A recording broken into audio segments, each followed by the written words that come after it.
Hi guys, welcome back to the channel and to this month's Vanners collaboration.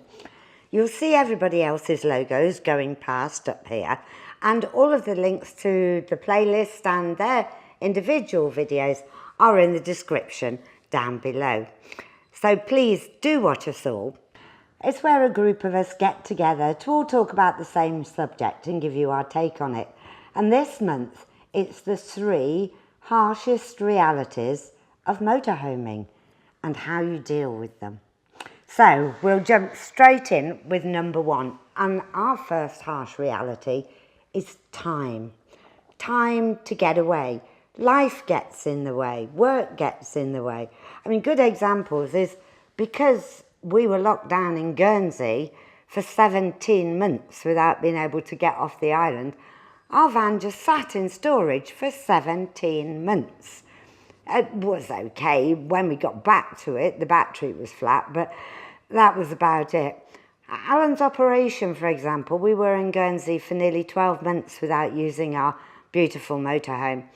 But the irony of that is that now, if Alan ever has to go back to the UK for a checkup with the doctor or anything, we take it with us and use it as our apartment. So it works both ways. Time is an issue. We say in our details that we're semi-retired.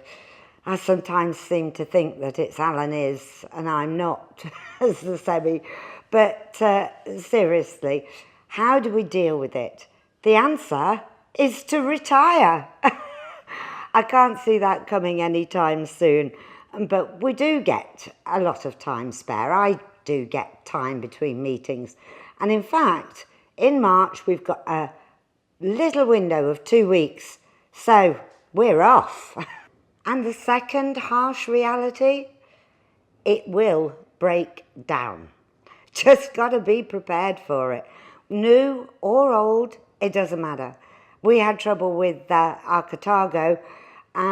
In Spain, you may have seen the video, the little clip. If you haven't, it was an absolute disaster. But you deal with these things. Get yourself good breakdown cover, but also get a good dealer. Because I have to say, the attention we had from South Downs Motorhomes as a result of our issues, which in fairness were not their fault, but they were brilliant. Now that's quite different to our first experience with the motorhomes, with our first motorhome, which was a Swift Contiki, and we got that from Brownhills. Oh my God, it's like night and day between the two dealers. And there was very much a computer says no attitude, and it would take us hours to get there, and also cost us at least £1,000 every time we came over to see them. So get yourself a good dealer and get yourself good breakdown cover. That's how you deal with that one. Do not think it's not going to happen. And the third harshest reality is you've got to be aware of your size and watch your weight. And I'm not talking about what you put on the barbecue while you're motorhoming. Your vehicle, the size of your vehicle. You've just got to accept if you've got a larger van, you perhaps can't go everywhere. And if you've got a smaller van, then maybe you can get places, but maybe it's not so comfortable. But there's lots of things that you have to be aware of.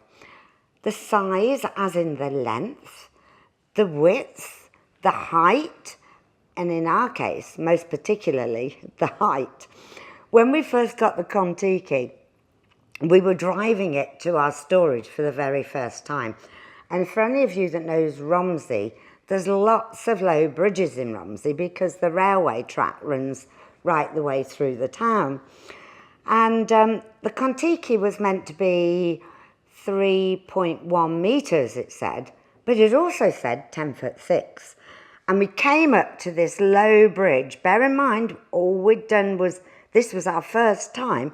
We came up to this low bridge which said 3.1 metres, but it did say 10'6". So there is a bit of a discrepancy there.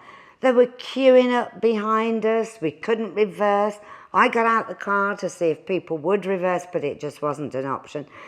So Alan took a deep breath and he went through the bridge. I didn't dare look through the sunroof or see how much space we'd got. But actually, it must have been that the imperial measurement was the correct one. So we got through. But it's not just bridges you go under, it's bridges you go over as well. So the weight is important. Our van's 6.7 tonne, so you can go over most things. But, you know, there are some that are lighter than that, and some that say you can and don't actually look that good. And the length as well. Now, this is an issue not only on the roads, and beware of those humpback bridges for that. No, it's an issue on sites. Now, our van now is 8.6 metres. The Quantique was 9.1.